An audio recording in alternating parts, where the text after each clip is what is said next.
गांव के बाहर पुराने पीपल के पेड़ के नीचे एक तेजस्वी और ज्ञानी गुरु रहते थे। हर सुबह लोग उनके पास अपने दुख दर्द लेकर आते और लौटते तो जैसे मन हल्का हो जाता।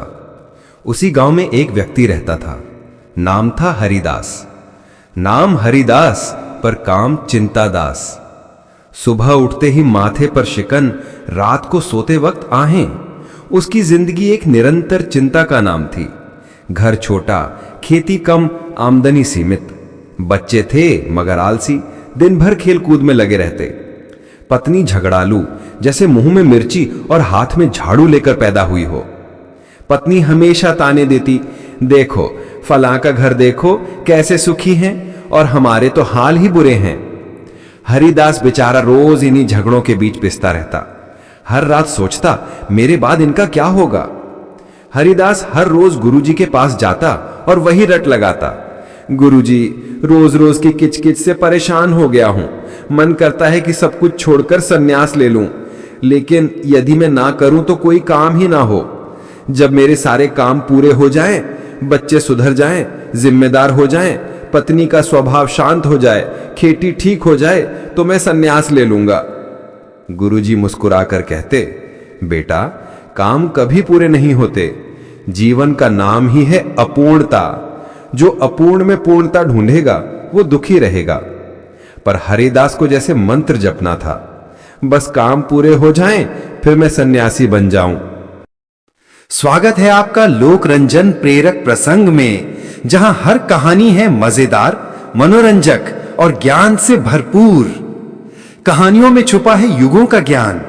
हर लोक कथा, हर प्रसंग सिखाता है जीने का असली अर्थ। जहां हंसी भी है, सीख भी।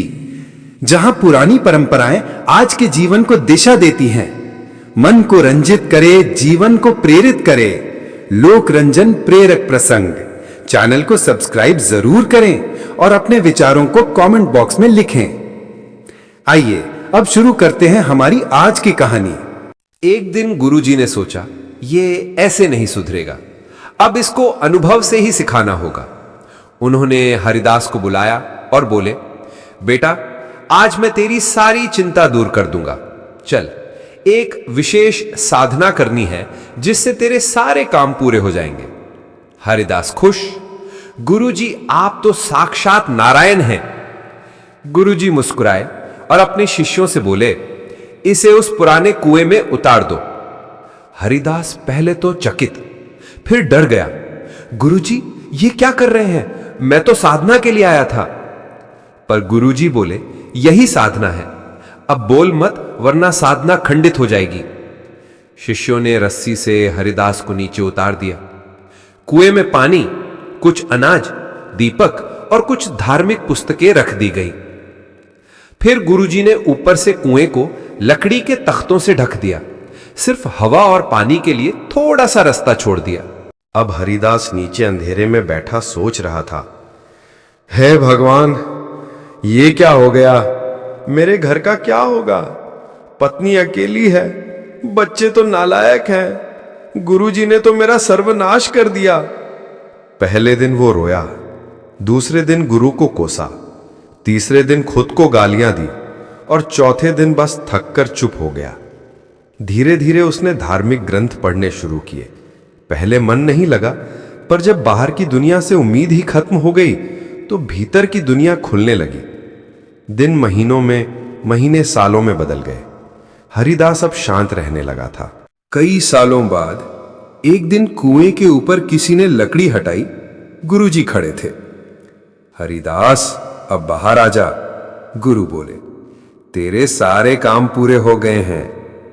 हरिदास ने कहा, गुरुजी आप मजाक कर रहे हैं क्या? गुरुजी मुस्कुराए, नहीं बेटा अब जा देख ले खुद। हरिदास जैसे ही गांव पहुंचा, उसकी आंखें फटी की फटी रह गईं। जहां उसकी पुरानी झोपड़ी थी, वहां अब एक सुंदर पक्का मकान खड़ा था। वो चिल्लाया, हाय राम, गुरुजी ने मेरा घर भी किसी और को दे दिया। वो दुखी मन से पास गया।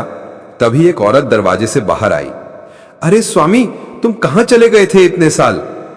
हरिदास ने ध्यान से देखा, अरे ये तो मेरी पत्नी है, लेकिन ये तो पहले से अलग लग रही है। अब तो यह शांति की मूर्ति बन गई है।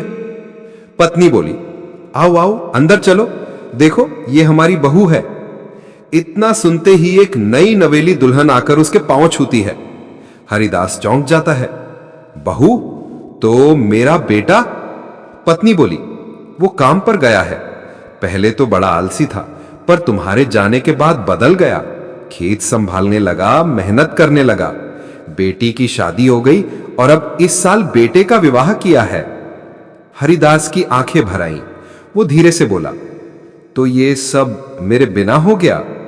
पत्नी मुस्कुराई, हां, जब तुम थे तो सब तुम्हारे भरोसे थे, जब तुम नहीं रहे तो सब अपने पैरों पर खड़े हो गए। हरिदास समझ गया, जिस जिम्मेदारी को वो अपने सर का बोझ समझता था, वो दरअसल दूसरों के विकास में बाधा बन गई थी। अगले दिन हरिदास वापस गुरुजी के पास पहुंचा। गुरुजी हंसते हुए बोले, क्या हुआ बेटा, अब सन्यास लोगे या फिर कोई नया काम पूरा करना है? हरिदास मुस्कुराकर बोला, गुरुदेव, अब समझ गया हूं, काम पूरे नहीं होते, बस हम उनके पीछे पूरे जीवन दौड़ते रहते हैं। अब मैं सन्यास नहीं लूंगा, बस शांति से जीवन जीना सीखूंगा। गुरु बोले, शाबाश, यही सच्चा ज्ञान है। सन्यास वो नहीं जो संसार छोड़ दे, सन्यास वो है जो संसार में रहते हुए भी मोह छोड़ दे। चिंता जिम्मेदारी के नाम पर छिपा हुआ अहंकार है। जब हम सोचते हैं मेरे बिना कुछ नहीं होगा, तब भगवान हंसते हैं और कहते हैं, अच्छा जरा कोशिश करके देख ले। काम कभी पूरे नहीं होते, पर जब मन शांत होता है तो अधूरे काम भी पूरे लगने लगते हैं। चिंता करना हमारा स्वभाव बन गया है, पर जीवन तब खिलता है जब हम छोड़ना सीख जाते हैं। काम तो सागर की लहरों जैसे हैं, एक जाती है दूसरी आती है, पर जो तैरना सीख ले वही पार उतरता है। ये कहानी थी जब गुरु ने हरिदास को कुएं में डाला। अगर आपको ये कथा पसंद आई हो तो लोकरंजन प्रेरक प्रसंग को जरूर सब्सक्राइब करें। फिर मिलेंगे एक और प्रेरक प्रसंग के साथ। नमस्कार, जय श्री राम।